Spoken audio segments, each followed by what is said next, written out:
orang mengira bahwa pesantren yang identik dengan kitab kuning, pesantren yang identik dengan tilawah, pesantren yang identik dengan paling anak santri mah pinter ngaji. Iya. Nah itu yang mungkin harus dikikis. Pada dasarnya mereka sebenarnya punya skill. Jadi ketika kami merapat ke area protokoler itu ya, teman-teman kan pertanyaannya, Mas, emang di pesantren diajarin MC, Mas, itu? Iya, ya jadi pertanyaan orang luar juga Ustaz ya jadinya. Emang di pesantren diajarin tampil gitu? Iya. Jadi banyak di antara mereka yang mengira bahwa pesantren yang identik dengan ngaji. Nah ini mungkin yang harus di-announce ke masyarakat luar, termasuk buat ada generasi alfa nih. Di pagi yang berembun ini, di bumi Pudahoa, kali ini kita ditemani bersama seorang coach dan motivator, seorang MC kenegaraan di Sana Negara. Kita ditemani oleh Al-Ustadz Happy Chandrayana MBKOM. Assalamualaikum Ustadz. Assalamualaikum warahmatullahi wabarakatuh. Waalaikumsalam, alhamdulillah. Khair pagi Alhamdulillah, ini khair. berasa di puncak Bogor ya. Sejuk, berembun gitu kan. Ya, alhamdulillah. Saya mau ngobrol sedikit sama Antum tentang seputar dunia pesantren di daerah Indonesia Timur nih Ustaz. Betul. Menurut Antum, kalau kita berbicara tentang dunia kepesantrenan, itu sebagian masyarakat besar Indonesia beranggapan bahwasanya pesantren itu adalah daerah Jawa. Ya. Lalu bagaimana pandangan Antum sih tentang daerah timur Indonesia ini Ustaz? Iya, betul. Jadi image orang itu pesantren hanya berada di area Jawa Barat, Jawa Timur, dan Jawa Tengah. Iya, betul. Padahal sebenarnya di Indonesia Timur selama kami roadshow ya di beberapa titik pesantren, banyak pesantren-pesantren yang udah berdiri tegak di Indonesia Timur ini. Dan salah satunya adalah di Pudahoa ini, Gontor 6, yang ini menjadi histori tersendiri bagi teman-teman yang pernah merasakan bagaimana mengabdi berkiprah meng-create ini Gontor 6 sejak 23 tahun yang lalu ya. Iya, 23 tahun lalu. Tepat 2002 sampai sekarang berarti 23. Nah, jadi menjadi kebanggaan tersendiri. Paling tidak ini membawa nama Indonesia Timur bahwa Gontor 6 berdiri di titik ini gitu loh. Baik. Antum ini merupakan salah satu dari 17 orang yang pertama kali menjejakkan kaki di Gontor 6 ini. Kalau kesini itu nostalgia ya bawaannya ya. Masyaallah. Iya betul. Kalau dulu sama sekarang, perbedaan yang Antum lihat itu bagaimana sih? Ana kadang-kadang pengen gitu ya ada gambar before after. Seru banget gitu ya. Jadi dari bukit kemudian Ana tak terbayang dulu ya kalau hutan belantara yang di sini nih akan menjadi masjid, auditorium, nggak pernah terbayang. Memang ya Basiroh Gontor itu loh. Basiroh Gontor itu maksudnya tak pernah terpikir kalau dulu hanya sekedar bangunan-bangunan kecil, ruang-ruang kecil ternyata akan menjadi istana megah para santri gitu. Dan ini lazim itu para santri itu mereka merasakan bangga, bersyukur lah berada di sini. Masya Allah. Seperti Antum datang kemarin pertama kali datang, itu melihat yang sebelumnya masih tanah kosong atau masih hutan-hutan, sekarang sudah pada gedung semua, perasaan Antum bagaimana? Allah ya senang banget lah, senang, haru dan bahagia lah, pengen gitu 17 teman-teman ini kapan-kapan kumpul lagi di sini gitu ya. Masya Allah, kayaknya ada waktunya Ustaz. Akan menjadi memori tersendiri. Karena banyak alumni yang merindukan ingin duduk bareng di sini, menikmati pagi kayak gini nih. Senyap kayak gini. Vibe-nya sih hampir sama sih.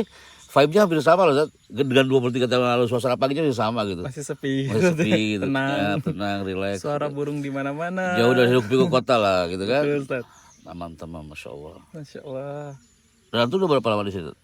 Kalau saya sendiri masuk tahun keempat nih Ustaz. Dari 2022 2022 ya. sampai tahun ini masuk tahun keempat Ustaz. Termasuk istiqomah juga nih kawan kita nih. Insya Allah Ustaz.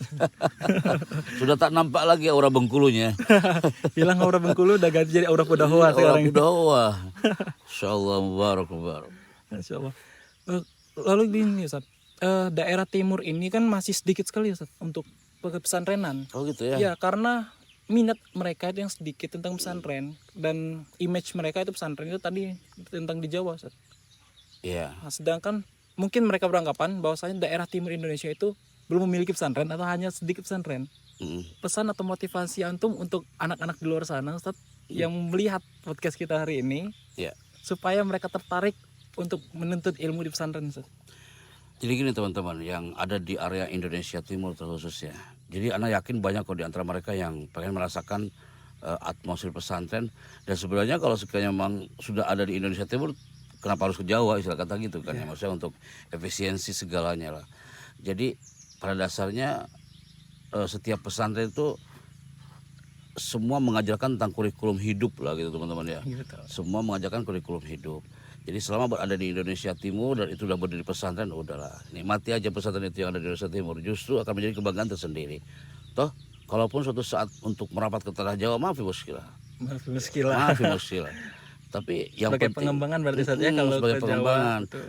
Tapi sebagai kita sebagai yang stay di Indonesia Timur menjadi kebanggaan. Yuk kita sama-sama belajar di tempat kelahiran kita sendiri gitu loh. Kalau jujur ya Ustaz ya, dulu Ana sebelum ke Jawa Timur, Ana 4 tahun di daerah Ana sendiri di Jawa Barat, di kampung Ana sendiri gitu. Oh di kampung antum Di sendiri di kampung Jawa Ana Barat ya, sendiri, betul. di Jawa Bandung, Barat, Ustaz, ya? Ana di Tasikmalaya. Oh Tasikmalaya. Iya, jadi Ana di situ dulu. Jadi sebelum ke Gontor, sebelum ke Jawa Ana belajar MTS-nya itu Ana di Mahadi yang ada di Tasikmalaya. Oh. Untuk apa? Ya paling tidak kita juga punya pesantren, dan kita bangga dengan pesantren yang ada di tanah kelahiran kita sendiri. Gitu. Ya betul Ustaz. Banyak pentingnya, banyak manfaatnya tentang pesantrenan. Betul. Ya semoga juga untuk ke depan ini kita berharap banyak masyarakat Indonesia ini yang terbuka pikirannya, Betul. terbuka wawasannya untuk masukkan anak ke pesantren, dan anak-anak itu semakin tertarik untuk masuk pesantren. Iya. Bahwasanya pesantren itu tidak seburuk itu.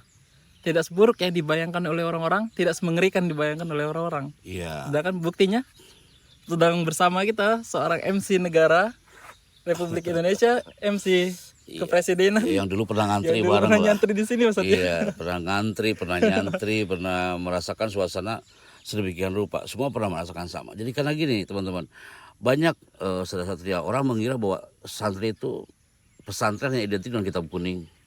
Pesantren yang identik dengan tilawah, pesantren yang identik dengan paling anak santri mah pinter ngaji. Iya. Nah itu yang mungkin harus dikikis. Pada dasarnya mereka sebenarnya punya skill. Jadi ketika kami merapat ke area protokoler itu ya, teman-teman kan pertanyaannya, Mas, emang di pesantren diajarin MC Mas itu? Iya, ya jadi pertanyaan orang luar juga Ustaz jadinya. Emang di pesantren diajarin tampil gitu. Iya. Jadi banyak dari mereka yang mengira Pak, pesantren yang identik dengan ngaji. Nah ini mungkin yang harus di-announce ke masyarakat luar, termasuk buat adik-adik generasi alfa nih. Oh iya. Maksudnya di sini tuh banyak pelajaran yang harus kita ambil, bukan hanya dalam hal akademik tapi skillful. Oh iya betul Ustaz. Karena kebanyakan juga sih masyarakat ini bilangnya pesantren itu hanya berbicara tentang kitab kuning. Iya. Hanya berbicara gitu. tentang buku-buku yang tebal-tebal saja. Ternyata di dalamnya itu banyak talent-talent yang berkualitas. Betul. Banyak skill yang ditingkatkan. Betul. Bahkan dari lini kehidupan dari pagi hari sampai ke pagi lagi. Betul, Itu 24 semua yang jam. dikembangkan Ustaz. Masya Allah. Masya Allah. Selama antum di Pudahwanya Ustaz, kan dari 23 tahun yang lalu pertama kali antum datang. Iya.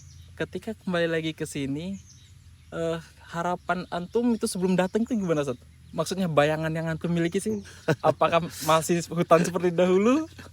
Jadi Atau bagaimana Ustaz? Jadi sebenarnya pas awal-awal ya, ada kesini 2019 kalau tidak salah. 2019 Anda datang ke sini, itu Anda membayangkan ya belum ada masjid, belum ada koah, belum ada gedung yang seindah hari ini gitu kan. Jadi paling hanya beberapa titik. Tapi kan sekarang udah medsos ya, Pak Satria ya. Jadi Anda ngintipnya dari media sosial. Betul. Cuma Anda nggak tahu ini masjid yang di mana gitu Sat. Ini koah yang di mana. Jadi pas kami datang ke sini tuh, oh ternyata ini rawa, Ustaz. Wallah ini kayak gitu tuh satu. Kayak rawa itu tuh. Masih rawa. Rawa. Anak tak pernah terpikir akan ada masjid dan menjadi koah seperti ini. Yang dulunya kalau tiap pagi kita harus babat alas dengan Pak Yai kan, rumput-rumput kita babat semua, bersih-bersih tiap pagi, dan belum ada santri ya kan? Iya. Jadi 17 orang itu standby di situ pada santri. Allah, dan bukit itu loh tuh jadi saksi anak siaran radio. Itu kah? Betul kah? Iya, Ustaz, itu bukit. Itu bukit itu siaran radio, maksudnya untuk menons gitu kan dengan orari. Tahu orari antum? Apa itu satu hari? Tahu orari. Jadi dulu itu komunikasi kami dengan luar kota itu pakai alat orari kayak HT gitu, Oh, seperti talkie gitu. HT, ya. Tapi komunikasinya bisa jauh gitu. Zat. Oh gitu. Itu namanya orari. Berarti dan kata lain itu duplikatnya radio Ustaz. Betul kayak gitu. Wah, masya Allah pokoknya. banyak histori tadi Pudahuan. Kita sebagai yang melanjutkan aja mendengar cerita antum itu, masya Allah sekali. Jadi mulai kebayang bagaimana serunya dulu itu. Betul, Zat. Betul. Tapi vibe-nya hampir sama, Zat. Untuk tenang ya Ustaz ya. Sekarang juga gini, kami yang di luar sana tersibukkan dengan sekian hiruk pikuk gitu ya. Apalagi kalau antum ke arah metropolis Jakarta, pagi kayak gini susah nemuin suasana kayak gini, Zat. Di mana-mana mobil, gedung di mana-mana macet, udah asap crowded, pagi Ustaz. gitu kan, polusi dan sebagainya. Nah, ketika kita datang ke sini, makanya kenapa banyak alumni, ya Allah, Ustaz, dirindukan banget itu Pudahuwa. Gak tau lah, kayak posting sebentar itu gambar banyak kali itu yang komen kan.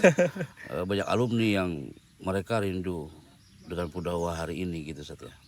Maka yang di sini adalah bersyukur, nikmati aja atmosfer Pudahuwa ini kan. Nikmati sebelum kembali ke kota. Nah, Ustaz ya. sebelum kembali ke kota, sebelum kembali ke hiruk pikuk di luar sana. Siap Ustaz, insyaallah. Kemudian Ustaz, kita mau minta motivasi untuk antum, untuk para santri yang sedang berjuang di bumi Pudahuwa ini Ustaz. Serta untuk para santri di pondok-pondok cabang Gontor lainnya. Karena antum itu kita sangat menganggap antum sebagai motivator gitu Ustaz. Masya Allah. Jadi gini Satria dan teman-teman ya, terkhusus buat eksklusif ini buat para santri-santri di Gontor Pudahuwa. Jadi kita dikreat untuk menjadi generasi munzirul qaum, kata Pak Kiai semalam itu. Sekalipun kita di balik gunung. Siap. Munzirul qaum sekalipun di balik gunung. Karena kalau ada santri yang mengatakan, Pak Happy, saya keluarga kecil, saya kelas saya itu gak pernah di up gitu, kelas saya kecil. Orang yang selalu mengatakan, Pak Happy, saya itu keluarga kecil lah, berarti dia belum memahami bidak catur tuh. Catur itu bidak catur, ada pion tuh. Pion itu kecil tapi gak pernah mundur. Iya betul Ustaz. Ya kan? Selalu maju. Selalu maju dia ke depan. Dulu ini Pudahuwa kecil, pondok kecil, jauh dari titik sana. Tapi seiring waktu dia terus maju ke depan. Akhirnya menjadi sesuatu yang wow gitu, fantastik hari ini. Jadi bertahanlah sama di pondok, nikmati prosesnya dan tanpa banyak protes. Siap. Quotes baru lagi kita pagi ini. Nikmati proses tanpa banyak protes. Nikmati proses tanpa banyak protes. Itu harus ditanamkan dalam diri kita Tuh, masing-masing. tulis nanti, nikmati proses tanpa banyak. Ada di caption di bawah. Rawahu Happy Chandra. Banyak lagi kata-kata baru. Ada lagi Rawahu Happy Chandra di bawah. Masya Allah. Nikmati proses tanpa banyak protes. Betul Ustaz. Orang yang raih sukses itu pasti gak banyak protes dia, udah ngalir aja dia. Tapi semakin banyak protes, pasti udah mundur dia 5 langkah. Betul Ustaz. Ya kan? Betul. Nah, seperti dia temu ujian tuh, jangan banyak protes, sudah nikmati aja. Bismillah aja. Yang penting banyak doa, banyak minta doa dan saling mendoakan. Oke, muafiq. Masya Allah. Pagi yang indah ini, pagi yang cerah ini, mungkin itu segmen kita pada hari ini Ustaz. Siap. Ngobrol panjang, lebar, dan padat juga sama antum Siap, ini. insyaallah. Banyak manfaat, banyak isi yang kita terima. Sekian podcast kita pada hari ini. Wassalamualaikum warahmatullahi wabarakatuh. Assalamualaikum warahmatullahi wabarakatuh.